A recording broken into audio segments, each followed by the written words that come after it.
Well, kids can't afford houses. The housing price has gone from $200,000, $215,000 2 years ago to $400,000 today. You know, I have 7 kids who are in the range 20 to 35, and almost none of their friends are buying houses. That was part of the American dream, that if you worked hard, you played by the rules, you could afford a house, you could take a summer vacation, you could put money, you could raise a family, put money aside for retirement, and that was with one job. A big part of the American dream is owning your own home.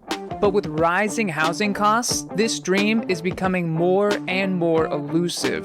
But have you heard about the new 3% mortgage, fully backed by the American government? Robert F. Kennedy Jr., a 2024 presidential hopeful running for the Democratic Party nomination, is proposing a plan where Americans can get a 3% mortgage backed by the government.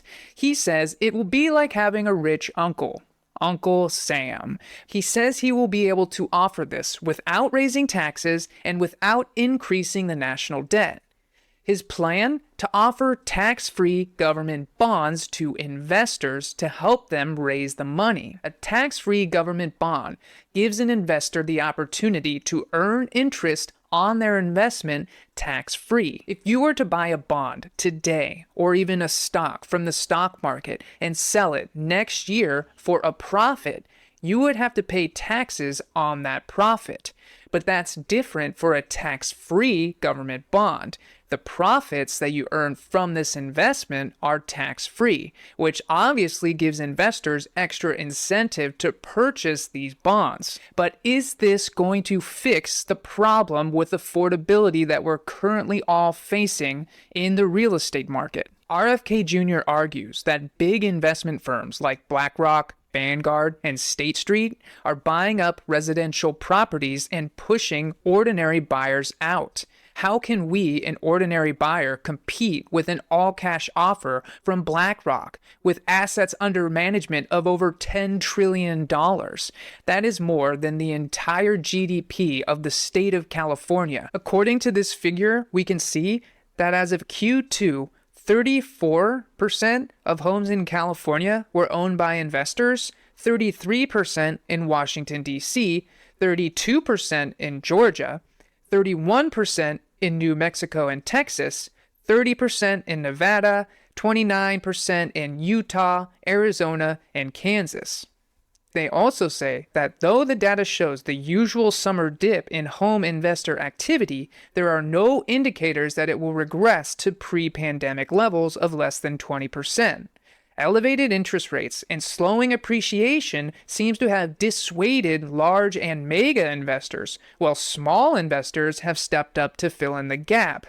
So maybe it's not only BlackRock, Vanguard, and State Street buying up residential properties. There's smaller investors out there too buying up second or third homes that can possibly cash flow. It's a great investment if you have money sitting on the sidelines. I see where RFK Jr. is coming from. He's trying to give Americans an opportunity to compete with big investors by lowering their mortgage rate. And yes, this would make mortgages a lot more affordable. They would make mortgages on average about $1,000 cheaper per month. We would have thousands of Americans with their new pre-approval in hand with a 3% mortgage rate, flooding the market, looking at the very few homes that are actually listed. It's simple economics. If you have more demand than there is supply, prices are going to continue to go up, which is why prices have gone up since last year. Demand is still outpacing the supply. Although demand is down quite a bit, the supply is down even more, which is why prices are continuing to go up. Even if the 3% mortgage opportunity was also afforded to current homeowners so that they could upgrade to a better home, that still wouldn't fix the problem. You see, when a current homeowner wants to upgrade to a better home, this actually doesn't help the inventory side of the equation. Although they are selling and putting one more listing on the market, they are also buying and taking one listing off the market. As a part of RFK Jr.'s proposal, I would like to see extra incentives for home builders or extra incentives for people to sell their second or third investment properties or vacation homes. Maybe the government can offer tax incentives, for example, so that homeowners who sell a second home or a vacation home can sell that property without being taxed on the equity that they have gained since they purchased it. In the recent Federal Reserve Open Market Committee, they decided that they were going to leave the current federal funds rate where it's at, but they left room for an opportunity to continue to hike rates in the future. Rates are currently holding steady at a rate of 5.25 to 5.5%, but they expect to hold those rates higher for longer. By the end of 2024, they are forecasting rates to be between 5% and 5.25%. And by the end of 2025, they expect rates to be between 3.9% and 5.1%. This is all going to depend on the inflation data that we see as it comes in. If the rate of inflation continues to go up, that is not going to be good news for mortgage rates. But if inflation does start to come down, that will be good news for mortgage rates. Because when inflation starts to come down, that means the Federal Reserve can lower their federal funds rate, which ultimately impacts the 10-year Treasury yield, which ultimately impacts the 30-year fixed rate mortgage. Although many buyers have sat on the sidelines waiting for a coming housing market crash, economists say that that is not going to happen anytime soon. According to Lawrence Yun, chief economist for the National Association of Realtors, a crash happens with oversupply, Yun says. A 30% decrease will not happen because there isn't enough inventory. He believes the housing supply will balance out within 5 years. Many other experts agree that there is no danger of an imminent housing market crash. Not only is inventory too scarce, but lending standards today are much stricter than they were back in the days of the Great Recession. Lenders are largely not issuing loans that borrowers can't really afford anymore, which helps keep foreclosure rates low. According to the California Association of Realtors, they expect home prices to rise 6.2% in 2024. They say first-time buyers who were squeezed out by the highly competitive market in the last couple of years will try to attain their American dream next year.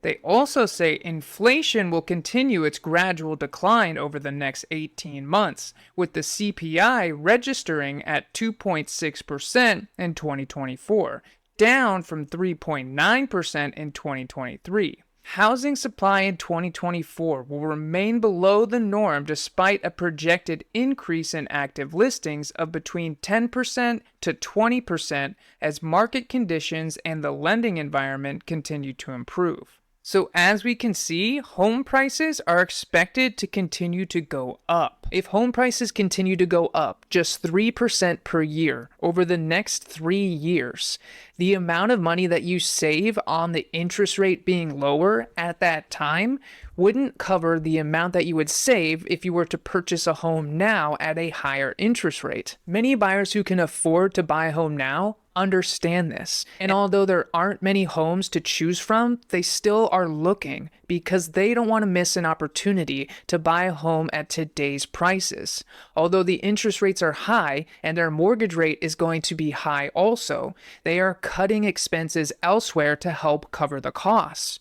You see, if home buyers wait until the mortgage rates finally do come down to say 5.5% or 5%, in that scenario, there's going to be a lot more competition for you to get the home that you really want. And more competition means higher home prices. We saw that in 2020 and 2021. The number of listings was very low, but the demand was very high, which caused home prices to explode. Everybody was trying to get a home while the interest rates were at 3% or even lower. At that same time, there were also many people looking to upgrade their home. But again, like we talked about, that is just a one-for-one. So that did not help the active listings on the market. If Robert F. Kennedy Jr. is elected, he would be inaugurated in January 2025.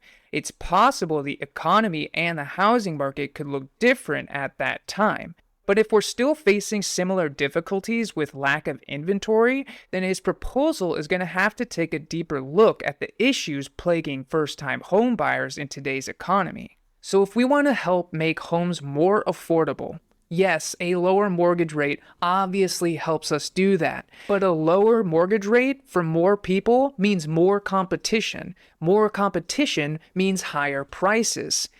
So hopefully we can find a different way to get more homes on the market. That is all for this video, everybody. Thank you so much for stopping by. I'm Ryan Mossman. I am a real estate agent in Southern California. If it's your first time here, please subscribe to the channel, like the video, and comment below. Let me know what metro you're looking to buy a home in.